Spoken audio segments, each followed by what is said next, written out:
Aku pernah berpikir bahwa hidup ini cukup dengan rutinitas kantor yang aman, gaji yang cukup, dan teman-teman yang biasa-biasa saja. Sampai malam itu datang, malam di mana segalanya hancur dalam satu hembusan naas mabuk. Pak Arga, aku mencintaimu sejak lama, kata-kataku meluncur begitu saja saat kami berdua tertinggal di bar setelah pesta ulang tahun perusahaan. Pagi harinya, aku terbangun di apartemenku sendiri, kepala berdenyut seperti ditabuh gamelan. Ingatan malam itu datang bertubi-tubi, membuat perutku mual. Aku ingat bagaimana kami minum terlalu banyak setelah rapat panjang di kantor.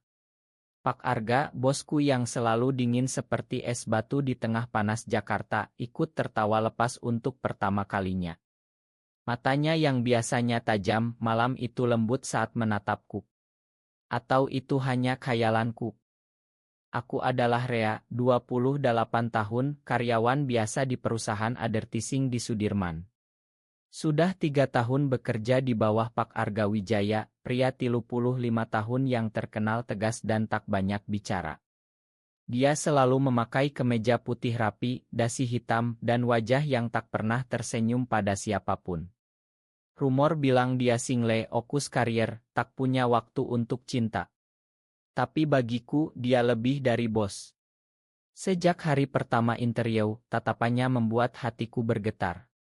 Aku menyembunyikan perasaan ini dalam-dalam karena di negeri ini mencintai sesama jenis masih seperti dosa yang tak terucap.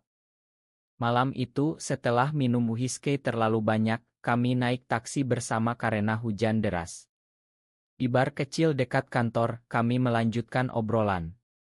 Aku cerita tentang keluargaku di Bandung, tentang betapa sulitnya hidup di Jakarta sendirian. Dia mendengar, sesekali mengangguk. Lalu, entah bagaimana, kata-kata itu keluar. Aku bilang aku mencintainya, bukan sebagai bawahan, tapi sebagai pria yang jatuh cinta pada pria lain. Pagi itu, pesan WhatsApp darinya datang, Rea, kita perlu bicara di kantor hari ini. Hanya itu. Tidak ada emoji, tidak ada penjelasan. Hatiku langsung jatuh ke perut. Apa dia marah? Apa dia akan pecat aku? Atau lebih buruk, apa dia akan buat aku malu di depan semua orang? Saat tiba di kantor, Jakarta sudah macet seperti biasa. Aku naik lift sendirian, tangan gemetar memegang tas. Ruangan Pak Arga di lantai 20, dengan ieu Monas yang indah. Pintunya tertutup. Aku ketuk pelan. Masuk, suaranya datar seperti selalu. Dia duduk di belakang meja besar, matanya tak langsung menatapku. Duduk, katanya. Aku duduk, jantung berdegup kencang. Apa yang akan dia katakan? Apakah ini akhir dari segalanya? Aku menyesal, tapi di saat yang sama, ada rasa lega karena rahasia itu akhirnya terungkap. Tentang malam kemarin, mulainya, suaranya tenang tapi tegas. Kamu mabuk, Rea. Kata-kata itu. Mungkin bukan maksudmu yang sebenarnya. Hatiku sakit mendengarnya. Bukan maksudku. Itu justru yang paling benar yang pernah kucapkan. Pak, aku tidak mabuk sampai tak sadar. Aku serius. Suaraku gemetar. Dia menatapku lama, matanya yang dingin itu seperti mencari sesuatu di wajahku. Rea, ini kantor. Kita profesional. Jangan campur aduk. Katanya dingin, tapi aku melihat ada getar di tangannya saat memegang pena. Apa dia juga merasakan sesuatu? Atau hanya aku yang berharap terlalu banyak? Hari itu berlalu dengan awkward. Aku menghindari tatapannya, fokus pada kerjaan. Tapi dalam hati, badai berputar. Aku takut kehilangan pekerjaan, tapi lebih takut kehilangan dia. Malamnya, aku pulang ke kosan kecilku di Tebet, berbaring di kasur sambil memandang langit-langit. Kenapa aku harus jatuh cinta pada orang yang tak mungkin? Di Indonesia ini, cinta seperti ini masih disembunyikan, dianggap salah oleh keluarga, masyarakat, agama. Tapi perasaan itu tak hilang. Justru semakin kuat. Aku ingat saat-saat kecilnya, saat dia membantuku saat deadline gila, saat dia tersenyum tipis saat presentasiku bagus. Itu cukup untuk membuatku bertahan. Beberapa hari berikutnya, suasana kantor tegang. Pak Arga lebih dingin dari biasanya, tapi sesekali tatapannya tertahan padaku lebih lama. Aku bingung. Apa dia membenci aku? Atau ada yang lain? Suatu sore, hujan deras lagi. Semua karyawan pulang cepat, tapi aku tertinggal menyelesaikan laporan. Saat keluar, aku melihat Pak Arga masih di ruangannya. Aku ragu, tapi akhirnya ketuk pintu. Masih ada yang bisa dibantu, Pak, tanyaku. Dia menatapku, lalu menghela naas. Rea, masuklah. Kita perlu bicara lagi. Hatiku berdegup kencang. Apa ini akhirnya? Atau awal dari sesuatu yang baru? Bicara yang kedua itu lebih berat dari yang kubayangkan. Pak Arga duduk di kursinya, lampu ruangan kuning hangat menerangi wajahnya yang tampan tapi lelah. Rea, apa yang kamu katakan malam itu? Itu serius, tanyanya langsung tanpa basa-basi. Aku mengangguk, tak bisa berbohong lagi. Ya, Pak. Sudah lama. Sejak pertama kali bekerja di sini. Dia diam lama, menatap jendela di mana hujan deras mengguyur Jakarta. Aku bukan orang yang mudah terbuka, Rea. Hidupku rumit. Suaranya pelan, hampir seperti bisikan. Hatiku berharap. Rumit bagaimana? Apa dia juga pernah merasakan hal yang sama? Tapi aku tak berani bertanya.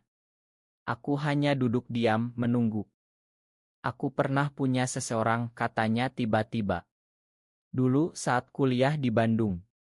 Pria. Kata-kata itu seperti petir di hatiku. Pak Arga. Yang dingin ini. Pernah mencintai pria. Tapi itu berakhir buruk. Keluarganya tahu, masyarakat menekan.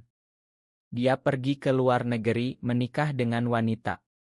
Aku memilih fokus kerja, tak mau lagi. Matanya redup saat bercerita.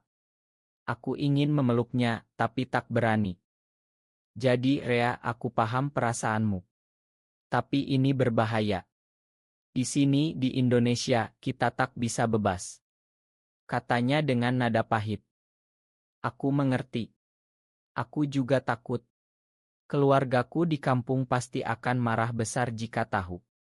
Tapi perasaan ini terlalu kuat untuk disembunyikan lagi.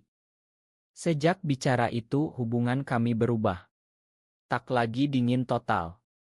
Dia mulai beri tugas khusus padaku, kami sering lembur berdua.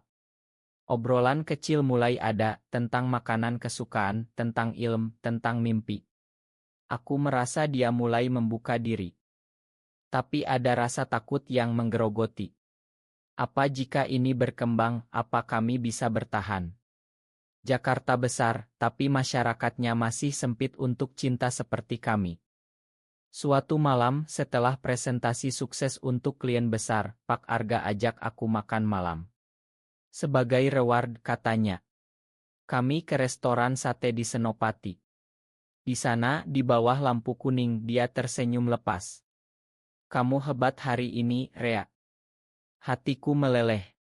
Aku balas senyum, tapi dalam hati bertanya-tanya, apa ini hanya bos pada bawahan atau lebih? Malam itu, saat pulang, dia antar aku ke kosan.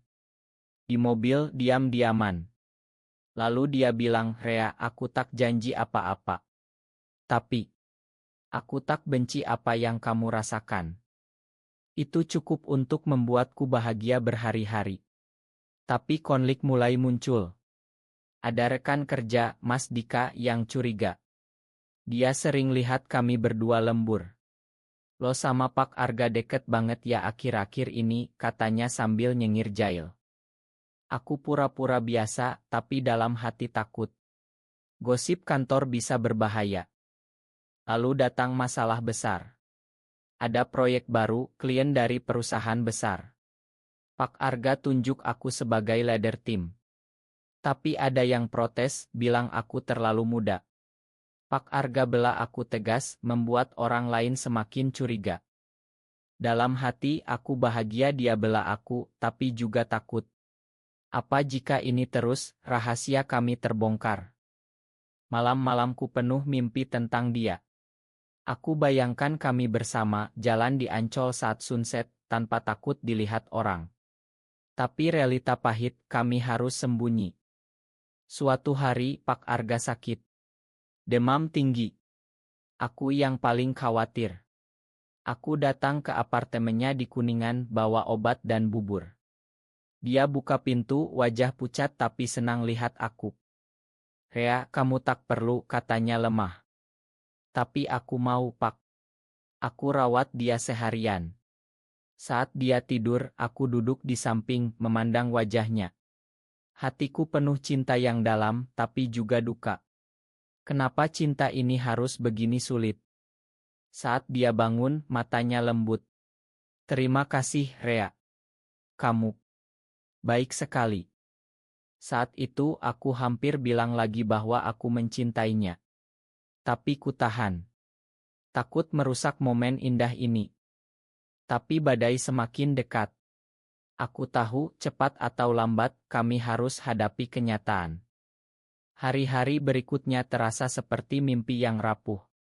Pak Arga semakin sering ajak aku bicara pribadi. Dia cerita tentang masa kecilnya di Surabaya, tentang ayahnya yang tegas, tentang betapa dia belajar menutup hati setelah patah hati dulu. Aku dengar dengan penuh perhatian, merasa beruntung bisa masuk ke dunianya yang tertutup. Tapi semakin dekat, semakin aku sadar betapa berbahayanya ini. Di kantor, gosip mulai beredar. "Rea anak emas Pak Argaya," kata orang-orang di pantry.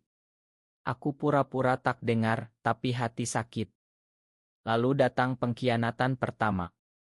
Mas Dika yang aku anggap teman, ternyata iri karena aku naik jabatan cepat. Dia mulai sebarkan rumor bahwa aku deket banget sama bos, dengan nada yang menyindir. Awalnya halus, tapi lama-lama semakin jelas. Suatu hari, terpanggil aku. "Ada keluhan dari tim, Rea. Katanya kamu terlalu aurit." Aku tahu ini ulah Dika. Hatiku panas, tapi aku tahan. Malam itu aku cerita pada Pak Arga. Dia marah besar. "Aku akan tangani," katanya tegas. Tapi aku lihat matanya khawatir. Esoknya, Dika dipanggil. Setelah itu, dia tak bicara lagi padaku. Tapi pengkhianatan itu membuatku sadar, dunia ini tak ramah pada kami. Pak Arga mulai ragu. "Rea, mungkin kita harus jaga jarak," katanya suatu malam di mobil.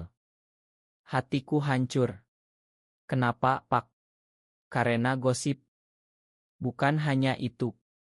Aku tak mau kamu susah karena aku." Suaranya gemetar. Aku lihat dia juga menderita. Aku menangis dalam hati. Kenapa cinta ini harus penuh pengorbanan? Aku ingin bilang bahwa aku rela, tapi kata-kata macet. Konflik memuncak saat ada rapat besar. Klien marah karena proposal kami ditolak kompetitor. Pak Arga disalahkan atasannya. Dia stres berat, tak makan, tak tidur. Aku khawatir, datang lagi ke apartemennya.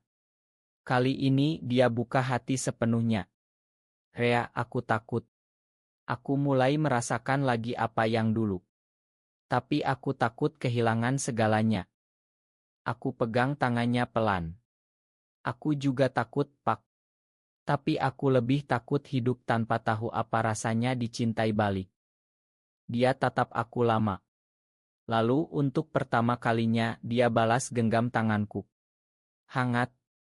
Itu momen paling indah, tapi juga paling menyakitkan karena kami tahu ini tak bisa lama. Besoknya, kabar buruk datang.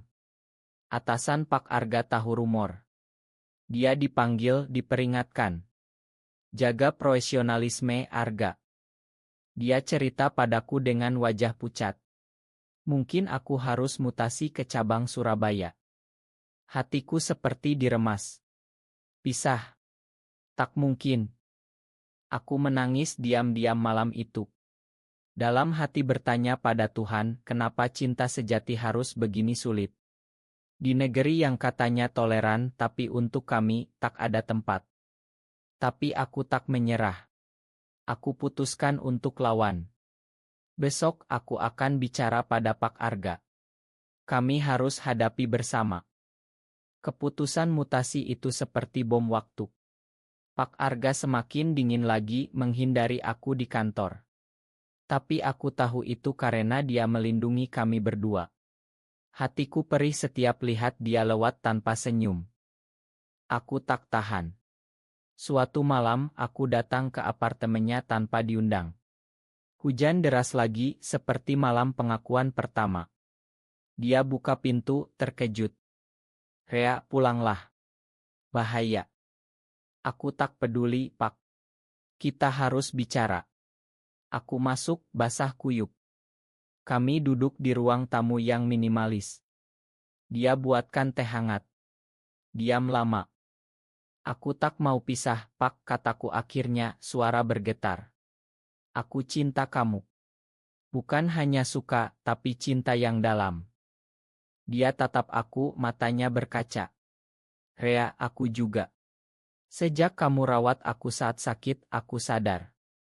Tapi ini tak mungkin. Keluargaku, karierku, semuanya." Pengkhianatan kedua datang dari keluarga. Adik Pak Arga telepon, bilang ibunya sakit dan ingin dia menikah. "Cari wanita baik, ga," kata adiknya.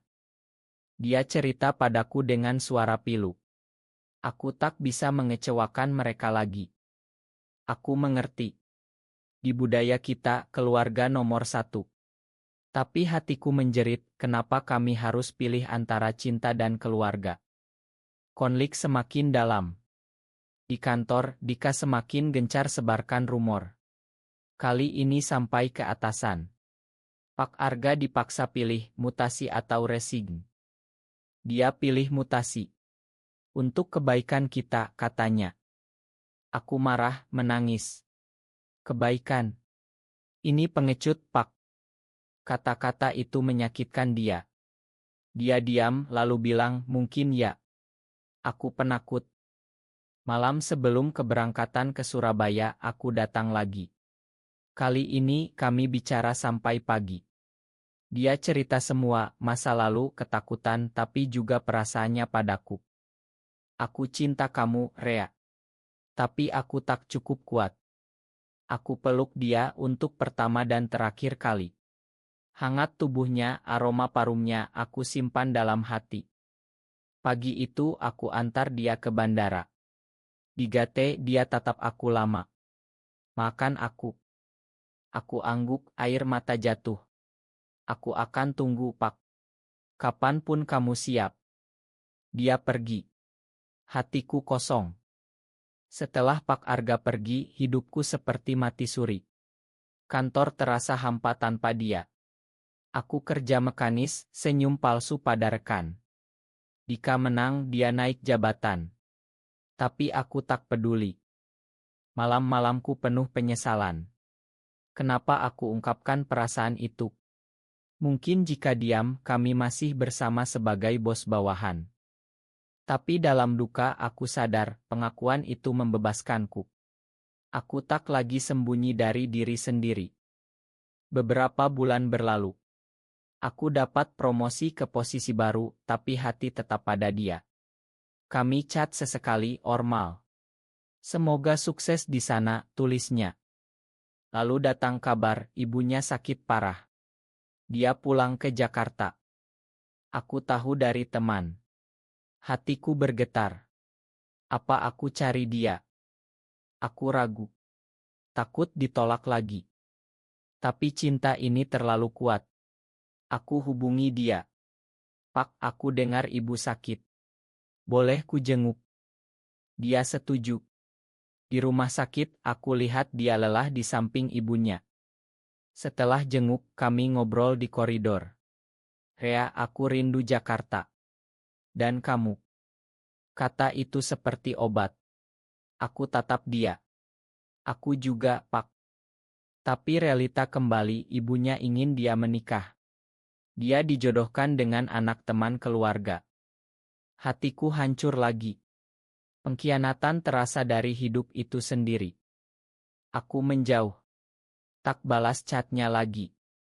Dia cari aku. Rea, jangan begini. Tapi aku tegas. Pak, pilih saja. Aku tak mau jadi rahasia selamanya. Dia diam lalu bilang, aku akan lawan keluarga. Hatiku berharap lagi, tapi takut. Perlawanan Pak Arga tak mudah. Keluarganya marah besar saat dia tolak jodohannya. Kamu gila. Mau buat ibu mati kecewa, kata ayahnya. Dia cerita padaku dengan suara lelah. Aku capek sembunyi, Rea. Aku dukung dia. Kami mulai ketemu diam-diam lagi. Kali ini lebih berani. Jalan di mal, pegang tangan di bioskop gelap. Tapi masyarakat tak ramah. Ada teman lama yang lihat kami sebarkan otoburam. Keluarganya semakin marah. Puncaknya ibunya tahu. Dia nangis, bilang Ja Arga, kamu sakiti kami. Pak Arga hampir menyerah. Mungkin aku salah, Rea. Tapi aku pegang tangannya kuat. Tidak, Pak. Cinta kita tak salah. Hanya dunia ini yang belum siap. Akhirnya setelah ibunya sembuh, dia bicara jujur pada keluarga. Aku mencintai Rea. Aku tak akan menikah wanita hanya untuk pura-pura. Keluarga marah, tapi lambat laun paham. Adiknya yang pertama dukung. Kak, yang penting bahagia. Di kantor, rumor reda. Aku resign buka usaha sendiri. Pak Arga tetap di Surabaya, tapi kami rencana pindah bersama ke Bali, tempat lebih terbuka. Kami tak dapat pernikahan resmi, tapi cinta kami cukup. Kami belajar bahwa cinta sejati butuh keberanian.